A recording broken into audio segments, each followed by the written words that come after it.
એ લાકડા ગોઠવા ને પિંગળાને માથે ગોઠવી અને બાપુ ભરતરી ગાંડો તૂર થયો.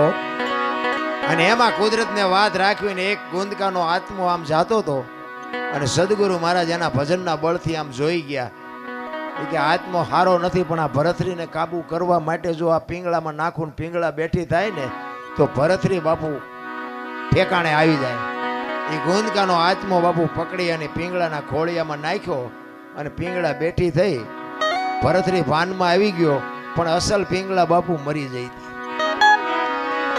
એ પછી ઘોડેસવારનો ને અશ્વપાલનો ને એ બધો ઇતિહાસ છે ને એ પછીનો છે. બાકી 92 લાખ માળવાનું બૈરું બાપુ એવું ન હોય જેવું તેવું. કહેવાનો મારો અર્થ કે જે સત્ય છે ને એને છુપાવ્યું છે કઈ. આ રામાયણ છે, રામાયણ તમે જો ઘણા બધા એમ કે લંકા હનુમાનજી